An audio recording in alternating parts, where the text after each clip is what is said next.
a good day to be indigenous. Get up, stand up. They are going to become more brutal. Because all the hippies were trying to be Indians anyway. They're going to become more repressive because it's a matter of dollars and their illusionary concepts of power. Hey, Victor. We must live in balance with the earth. And also with recent happenings at Wounded Knee.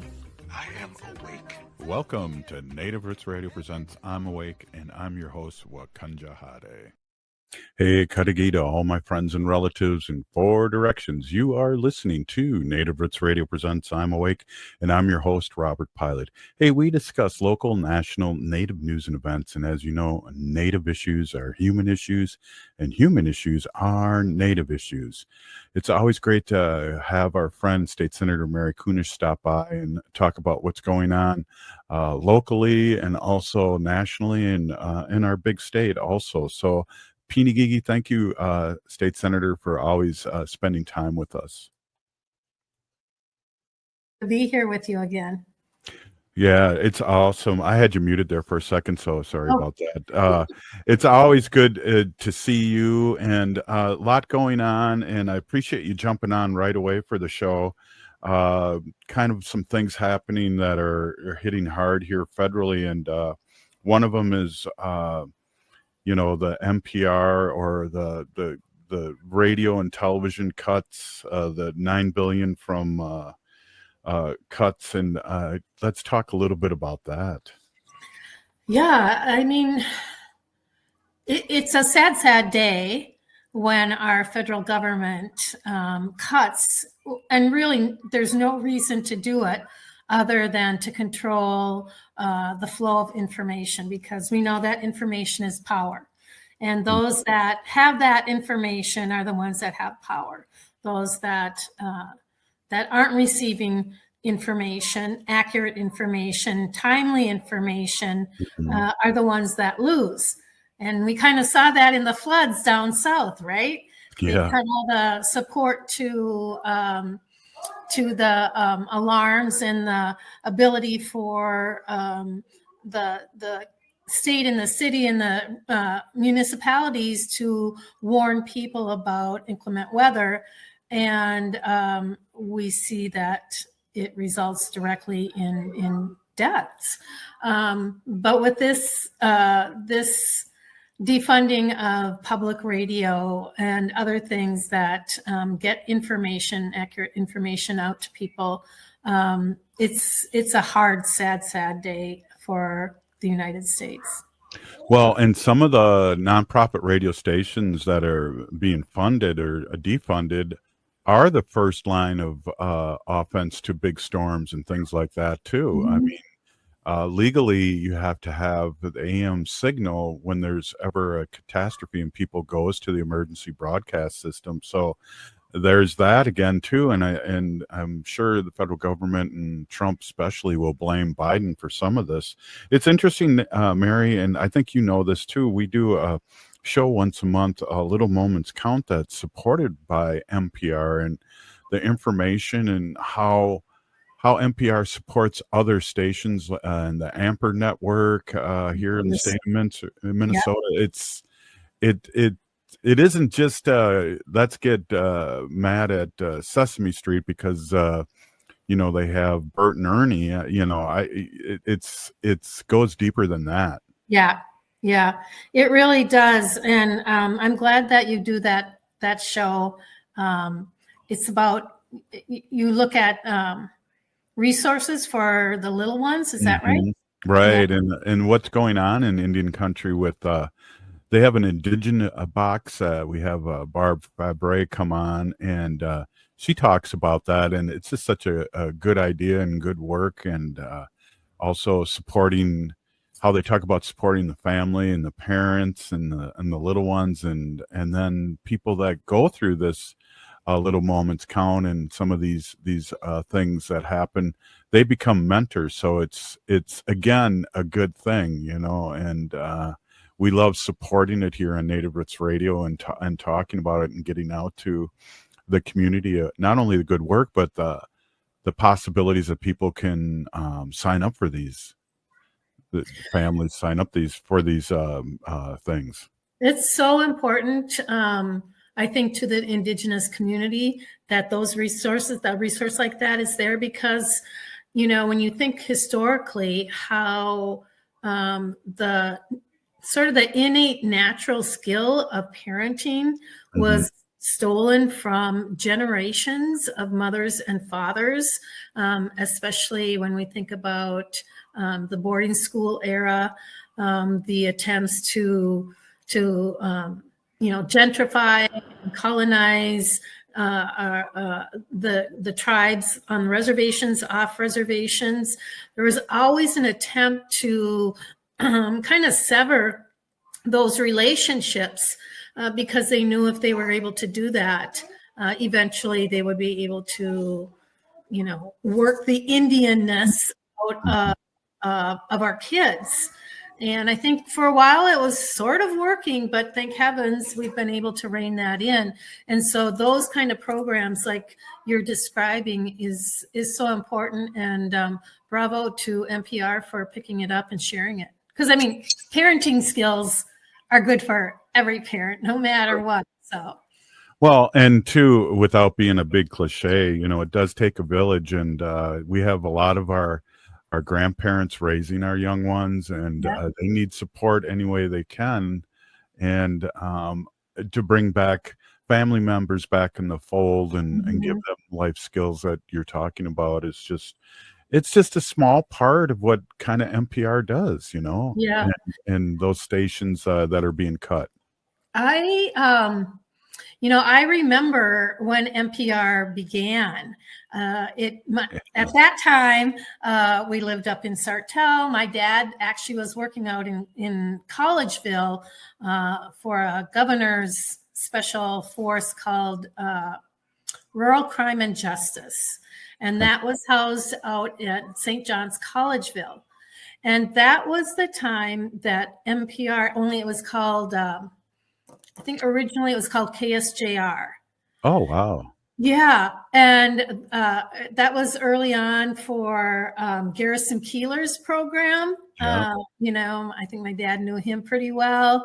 And it was interesting because he would tune our radio. We always had this radio in our kitchen over the refrigerator. And my mom kept it on all day long, listening to, the radio, WCCO. Right. And, he was always tuning it now to this KSJR, and we were listening to it.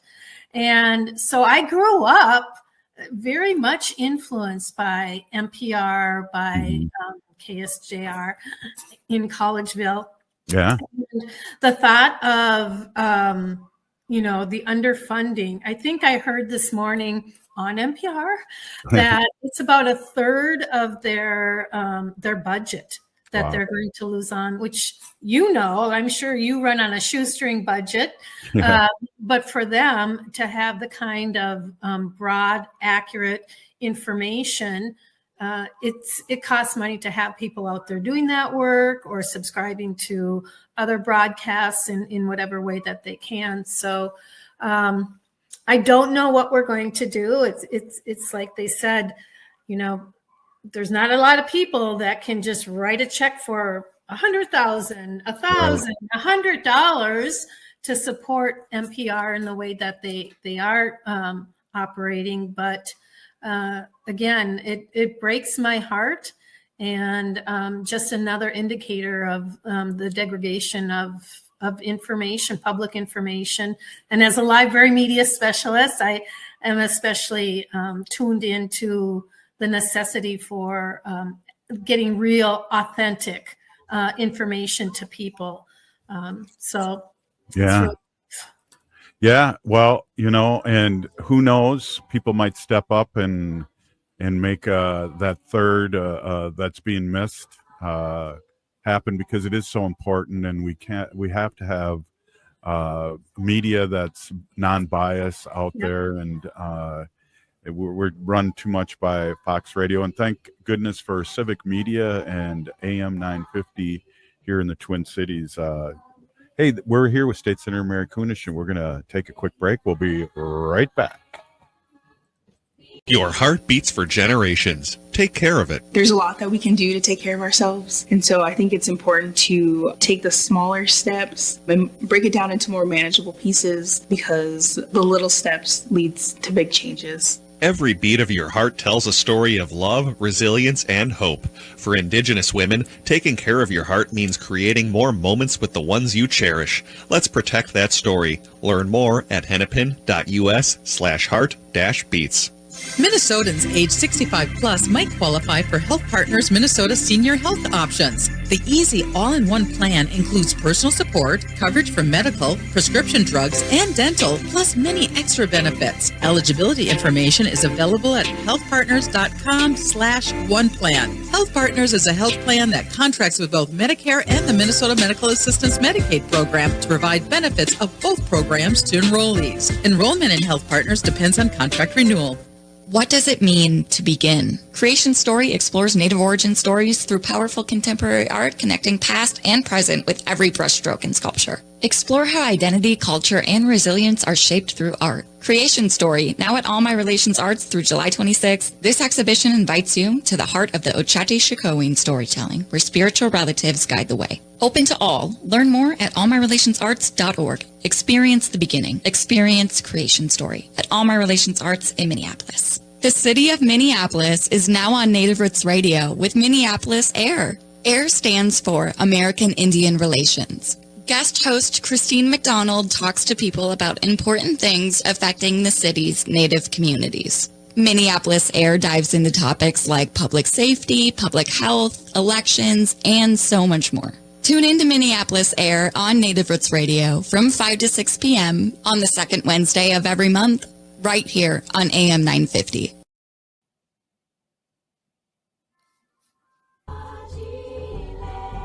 You're listening to Native Roots Radio. This is Spirit from Reservation Dogs. Get up and listen.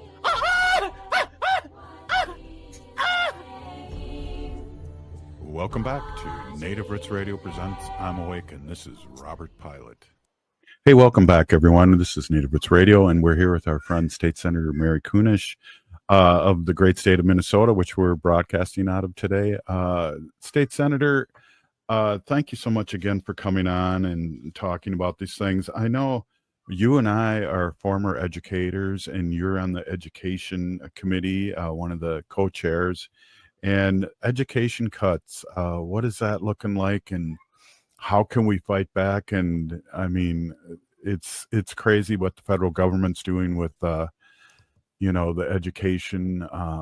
education department. And here we are again, following Project 2025 to the T.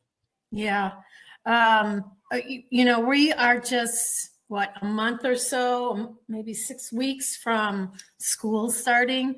There are schools all over the country that are starting already or have like year-round school or things like that.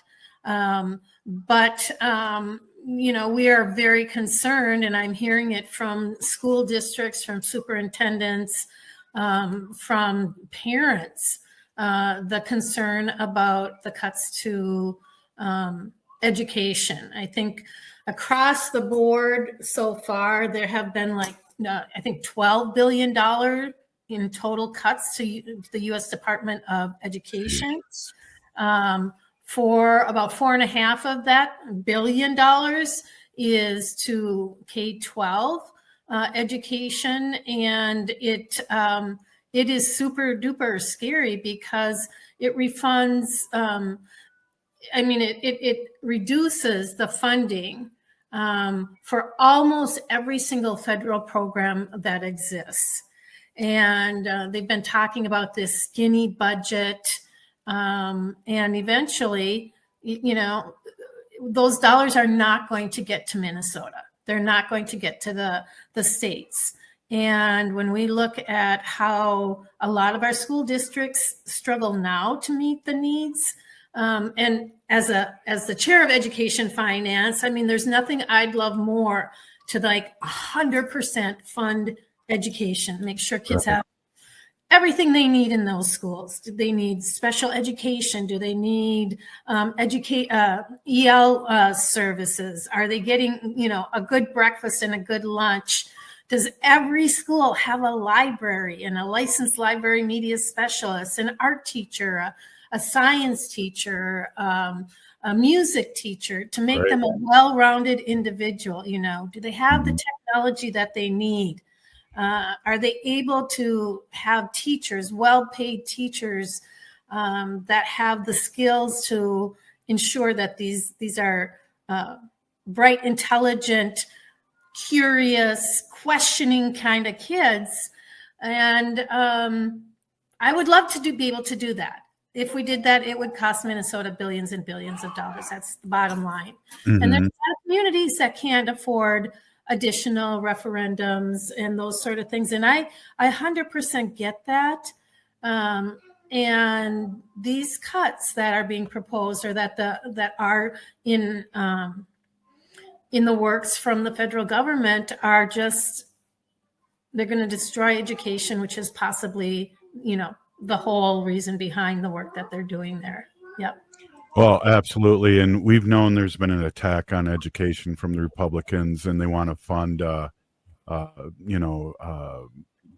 Catholic schools and private, non-public schools. Yep. Right. And that's taking dollars out of, and we've always had this discussion as public school teachers, that's taking dollars out of, the pie of regular schools. And the attack on education has been huge. And Mary, we're roughly the same age. And I remember in the 70s and 80s and early 90s, people came from all over the country to see how Minnesota was doing their schools and regular education. And when you lose money in defunding, this is what happens. And I know for years, we are always waiting for the federal government to pay up their bill for special ed and all those things that they promised. Yeah, 100%. We used to be the gold star, of the North, and it just isn't the case. And for a while there, and you remember, it was the teachers that were being blamed for all those teachers. But it was the lack of investment in our schools and the need to cut back and trim budgets every single year. In Minnesota, education is the second largest budget in our state government. Health and Human Services is number one. So keeping our citizens healthy and educating our students, our community, our state are the two top priorities, the two biggest budgets in Minnesota. And both of those budgets have been slashed by the billions at the federal government. If they take away Medicaid, you think of all those people, young and old, and everybody in between that's going to affect. That's going to affect education as well, because we would receive extra dollars when we had areas of poverty or special need for our students, and now those dollars aren't going to be there. I'm especially worried about our special needs children and schools not being able to meet their needs, but also rural Minnesota.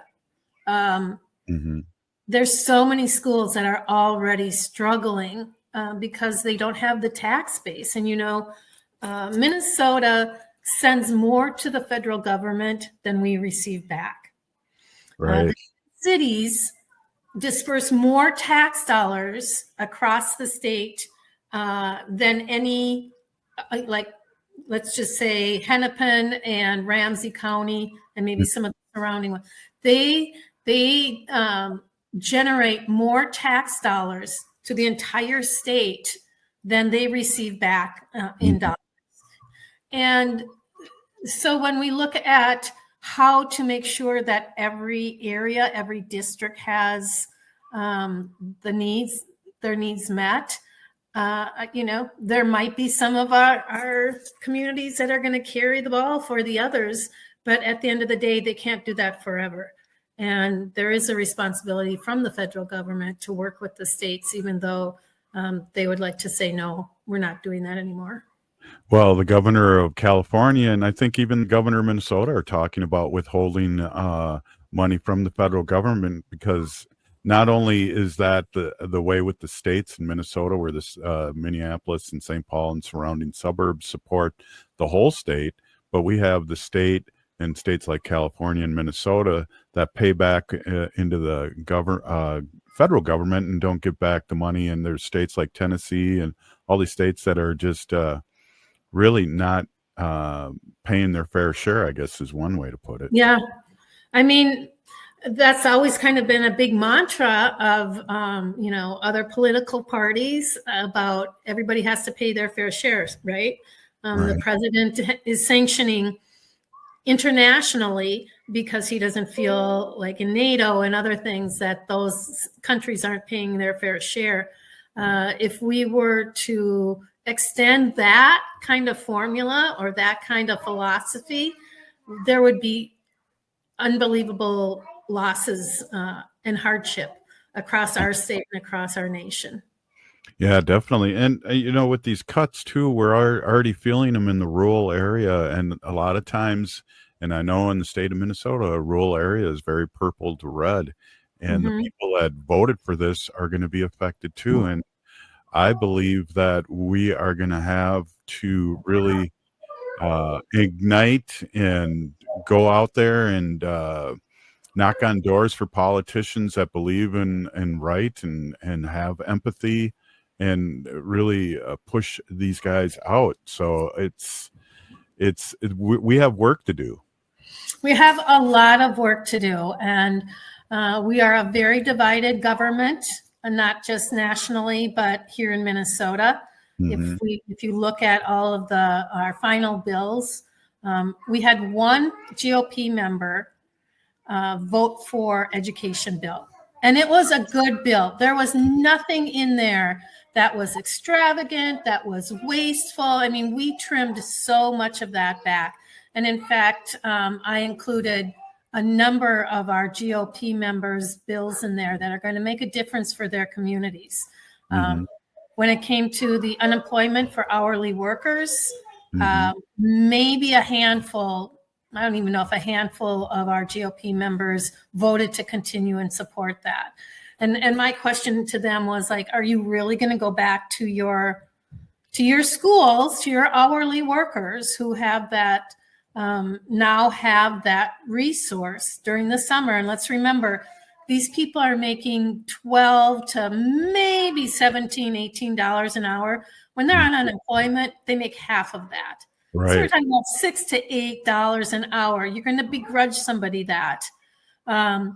And so I think we will need to work really hard to establish that relationship of trust with our GOP members, because I would say, as you said, the greater Minnesota folks are in red to purple districts.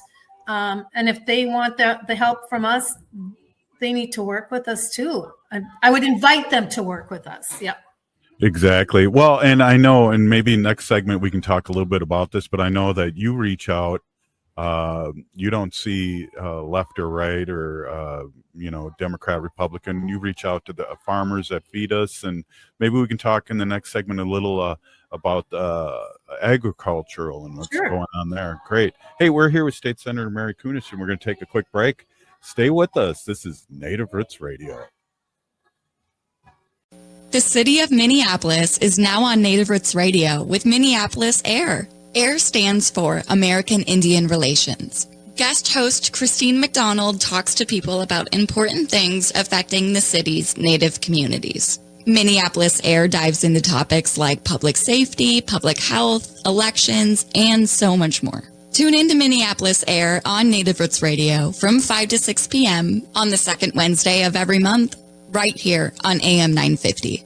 Rudy Luther Toyota is the dealer you can trust. Go to RudyLutherToyota.com to browse their inventory of new and certified pre-owned vehicles. Style, performance, and reliability, you can find it all at Rudy Luther. With every new and certified pre-owned vehicle, you'll get a Luther Advantage card, save 10 cents per gallon at the pump, and get $6 Works car washes at holiday station stores. That's right, you can get a great vehicle and help stretch your budget even further. Rudy Luther Toyota, the southeast corner of 394 and 169 in Golden Valley.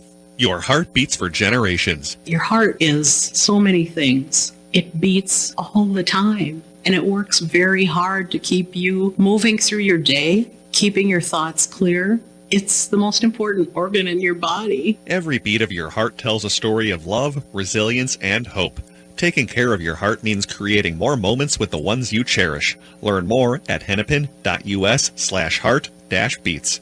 That's hennepin.us/heart-beats. Four Sisters Farmers Market is more than a place to shop for delicious organic food. It's a celebration of indigenous culture, food sovereignty, and community. Now in its 11th season, the market offers healthy, affordable, culturally appropriate local foods every Thursday from 11 to 3. Located on the American Indian Cultural Corridor off Franklin Avenue, Four Sisters Farmers Market is a project of NACD. Every Thursday now through October, discover more about Four Sisters Farmers Market by visiting nacd.org.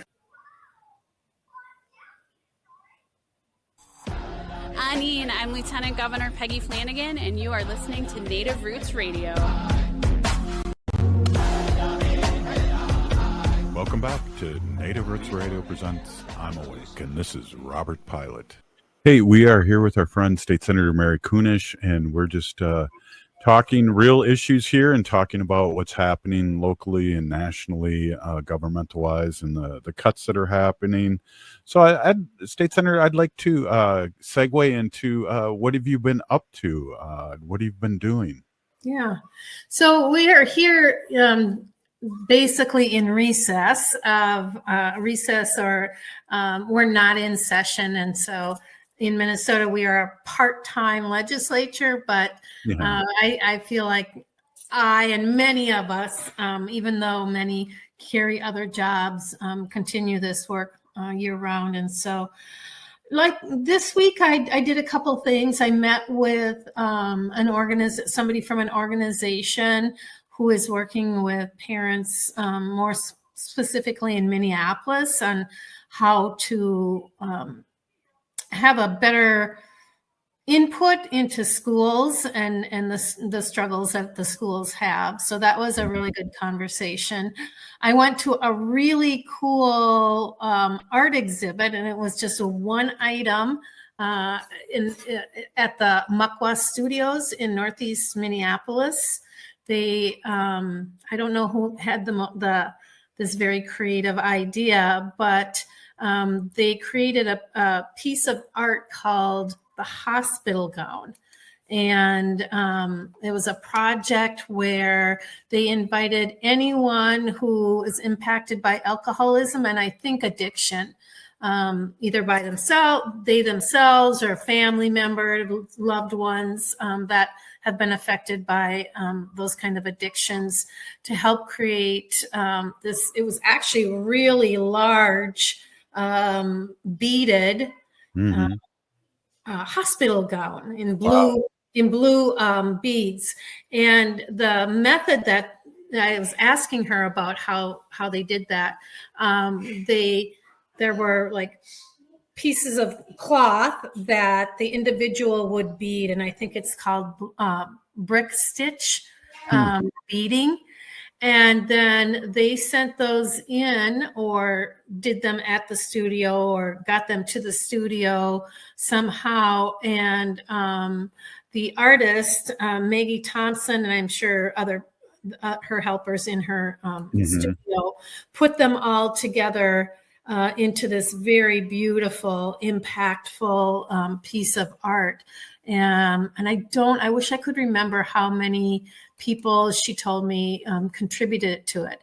But I visited her studio. It was the first time I was down there. And I think most people, there are a lot of people that are familiar with Muckwa Studios. They do a lot of textiles. And so there's like winter hat caps that I'm sure if I held one up, you would recognize the pattern. But this piece of art is actually going to, to one of the art museums here in the Twin Cities, and it'll be on exhibit there. And I'm just trying to think of where it's going to go. The Museum of Contemporary Native Arts. Oh. That's where it's going to be, exhibited. And it was so cool. I mean, this kind of job really gets me to super interesting places. I meet the neatest people. But I'm also, there've been a lot, this is the growing season in Minnesota. I'm on the Agriculture Committee, Agriculture, Broadband, and Veterans Committee. And so we've had a number of different tours of agriculturally connected things. So went down to one of the University of Minnesota Extension offices and talked about nitrogen and about water tiling, which was actually, both of those subjects were pretty fascinating, to tell you the truth. And then this next week, there's another one or two tours that I can join, but I'm going to kind of start pulling back on some of these things because I have 2 new grandbabies that are going to be arriving, knock on wood, perhaps on Monday. My daughter, is bringing into this world 2 little identical twin boys, and we are so excited to welcome those guys. Congratulations. That's crazy. That's so awesome. And we have 2 sets of twins here too. I have identical, well, they're called mirror twins, and it's interesting. They are identical, but one's left-handed, one's right-handed. And you kind of look at them and one has a little longer face, but if they come out of the water like they had, swimming or whatever, I can't even tell them apart at first. I have to really look hard, and then my daughter has, as you know, they're 11 months old now, twin boy and a girl. And so Wendy and I watch them on Wednesdays and Thursdays, as I know you watch your other grandchildren too. It's pretty fabulous. I think twins are kind of a fascinating phenomena. I myself am a twin. I have a twin brother. Yep. And then I have 2 older brothers that are twins. Actually, they are not identical. Growing up, they were very different from each other, both physically and kind of personality wise. But nonetheless, twins run in my family. I think on my mom's side, when I've gone back to Standing Rock and we get together with family, I was amazed a few years ago how many families have twins in my family on the res. So I think my mom thought that was like her superpower. Not only having 2 sets of twins, but 13 children. That was her superpower. Yeah, absolutely. And I know we talk about it, and I kid about this, but twins are very sacred to Native Americans, and I know you don't want to blow your own horn being a twin, but I'll say that. Yeah, it's I mean, when you think about it culturally, I feel a little extra blessed, shall we say, and the fact that I pass on those genes to my daughter. Gives me a little bit extra, but we're really excited. There was a time where I thought I would never become a grandma, and here I am. So I'm pretty darn happy about it. That's funny. Well, your son got married too, right? No, he is not married yet, but he has a gal, a pretty strong relationship with her, and so I would imagine down the road that he also would bring me more grandchildren. That's right. That's awesome. They hate to put pressure on them, but time's ticking, right? Exactly. Well, and we're in good shape, so hopefully, unless something doesn't flare up out of nowhere, we'll be able to see these young ones get pretty old and take the reins and and be the people that they're going to be. And so that's exciting for me because I'm 64. So if they're 20 years old, I'll be 84. And I got to keep getting those 10, 15,000 steps a day to stay in shape, to see these young ones grow up. Yeah, I think this is a generation where we are going to see a big difference in the health and the longevity of ourselves and of our elders. I mean, I think of my mom at my age, and my aunties at my age. They were not in good health. No. Back in the day, smoke. Right. Big coffee drinkers. They didn't drink, but they didn't take care of themselves either. And unfortunately, they all passed away much earlier than they should have. Probably, diabetes, heart disease, Right. hypertension, all of those things. But in this day and age, and again, if we go back to agriculture, the movement towards indigenous foods within the indigenous community, like when you look at the gardens behind, in South Minneapolis, behind Little Earth, and all that produce goes directly to their community members there. And I know that they have programming to help not only learn how to grow your own food, but how to prepare your food in a healthy way. It's just amazing. But what popped into my head just now was the most delicious fry bread that I have had in a long time. Really? Down at the Prairie Island powwow. I was down there on Saturday night with a bunch of my family and some of the legislators who are there. But I had like the best fry bread I have had in a long time. And I wish I could remember the name of the stand that we were at. But my mom loved fry bread. And she would always have terrible gallbladder attacks after fry bread. Oh. It would be like that did not keep her from eating fry bread, let me tell you, until they finally had to take it out. But, talking about healthy food, fry bread is not so much a healthy food, but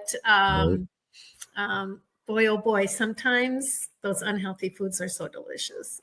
Yeah, tell me about it. I don't really want to talk about it, but I agree 100%. Hey, sorry, I missed you at the Prairie Island. I was there during the day and came home during the afternoon. It was pretty warm, but I did see it got really packed and on Saturday night, so that was good to see. I saw the lieutenant governor down there. Beautiful night. Yeah, it was just a gorgeous night as far as weather went. No rain, a really nice breeze, really no bugs to speak of. Wow. Got to walk in the grand entry. All of the legislators, Representative Keeler was there. A couple of the other state legislators from the House were there, and it just felt good to be. It felt really good to be in community. I hadn't been to anything since the assassination of Melissa and Mark Hortman. I did get to visit with Senator Hoffman this week also. Wow. He's amazing. I mean, he is up and moving around for a guy that had 9 bullets shot into him. He joking, up, moving around, walking up and down steps. Let's go for a walk outside, he says.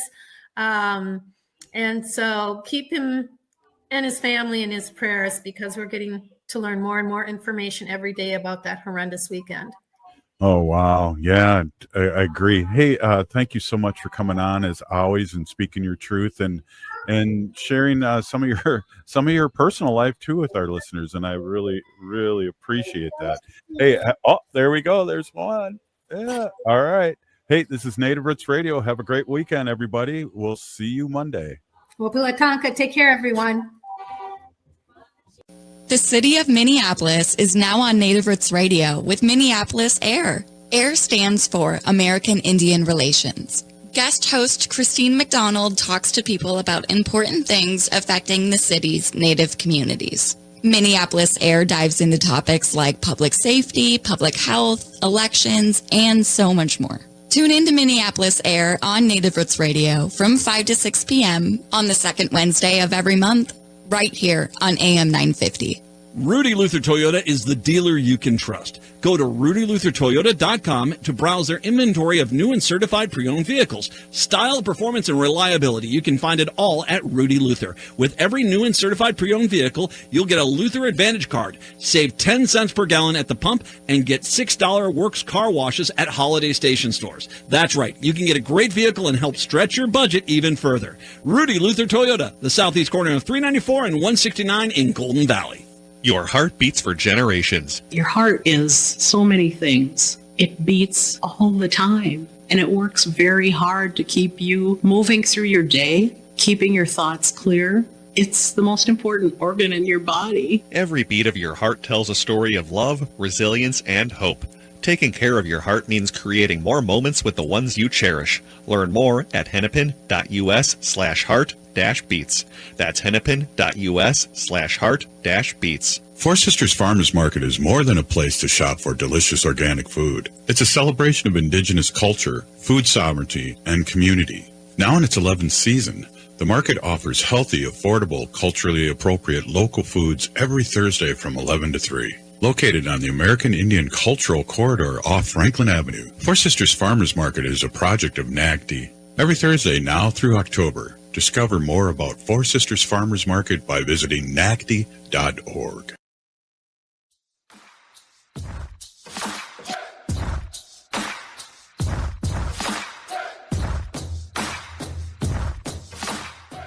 Hi, I'm Tiergan. And I'm Hadley. We're two of the very first listeners, and we're still listening to Native Roots Radio. We love those guys. Hey, welcome back to Native Roots Radio, and I'm your host, Robert Pilot. In this portion of the show, we'd like to bring awareness to our Minnesota wolf population. Say no to the hunts. No.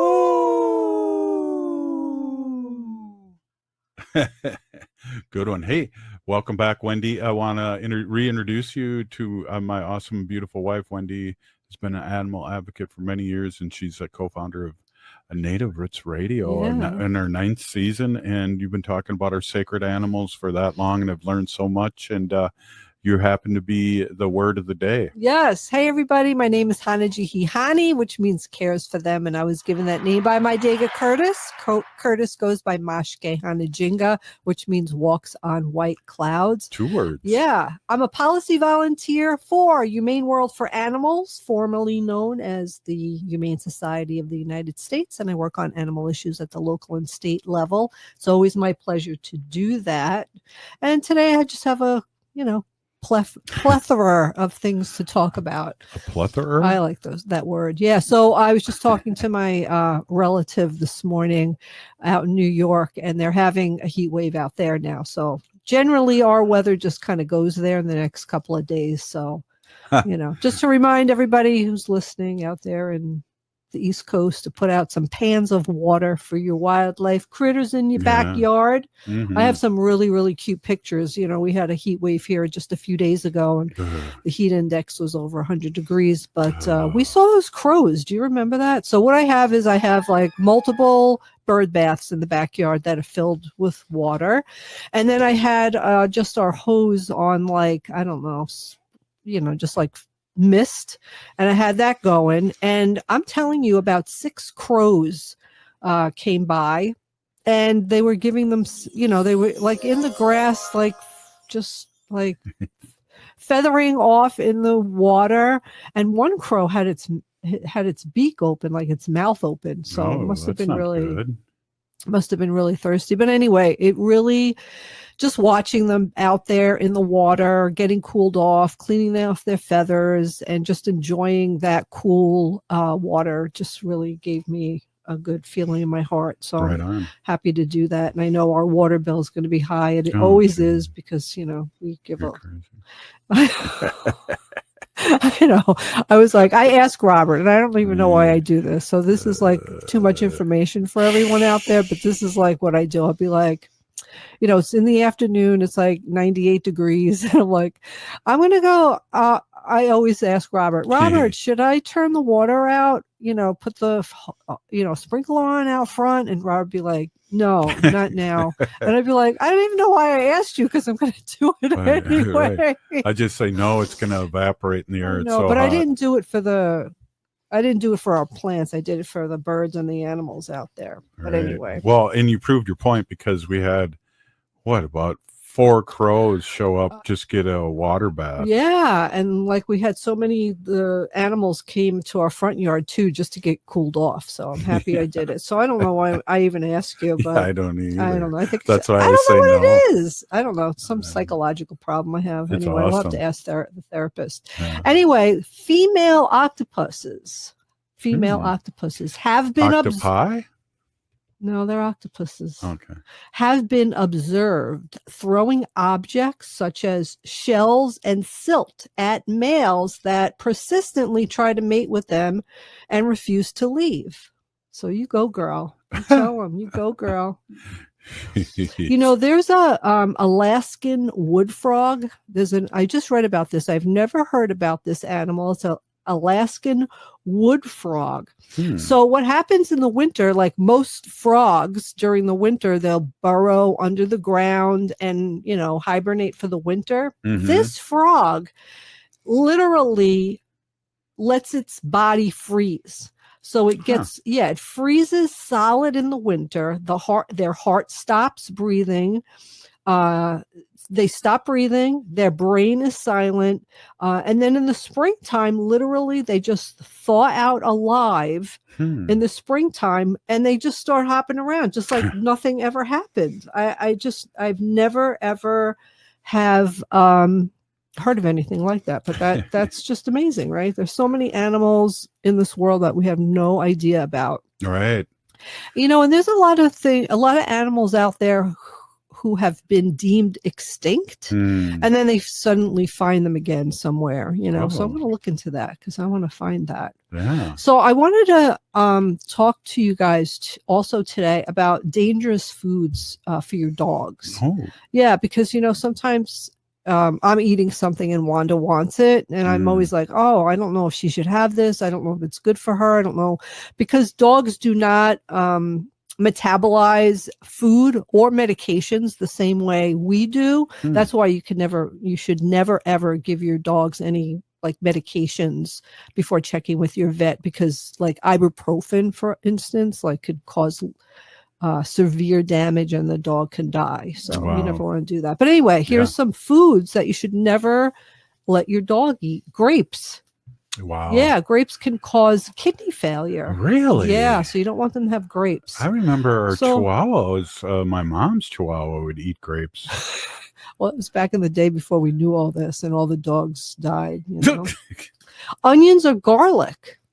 Wow, yeah. Onions and garlic, it could cause anemia. Because it was one day I was eating hummus, and I asked Chat GTP. I knew you were going to say that. I asked Chat GTP, can I give my dog hummus? And it said, well, if it contains onions or garlic, do not give it to them. Yeah, so like chickpeas, they could eat if it's just plain. Yeah, so sugar-free foods like that have like aspartame and like artificial sweeteners, could cause seizures in your dog. Crazy. Unbaked bread. This can cause blockages in their intestinal tract. So if they had like, I guess, dough, if they ate dough, I don't know. Yeah. Fatty foods like avocado and bacon are not good. They can cause pancreatitis. Oh. Yeah. I didn't know about the avocado. That's good to know. Of course, we knew coffee and chocolate.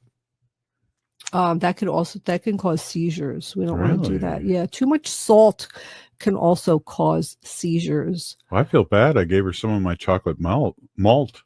Oh, you did? Yeah, you only gave her like a little. Right.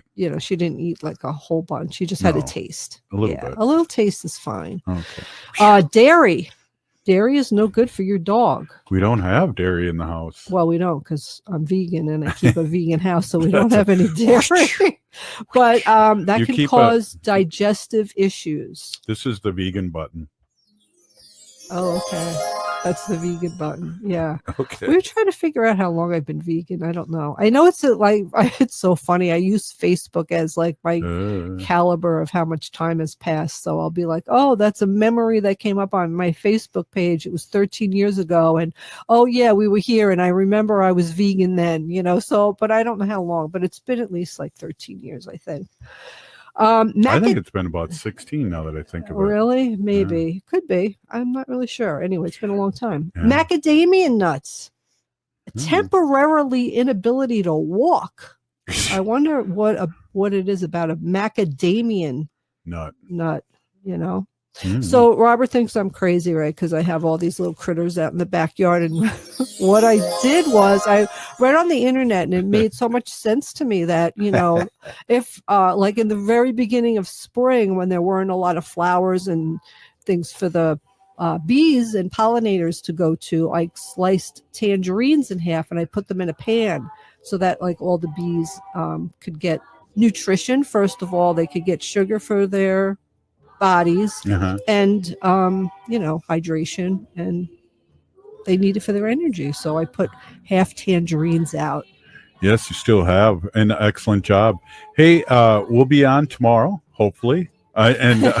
Tomorrow? Yeah, it's Wednesday, right? Yeah, I'm just kidding. Hey, this is Native Roots Radio. We're still here. We are the 7th generation, and thank goodness Leonard Peltier's freed. Yes, we'll be back tomorrow.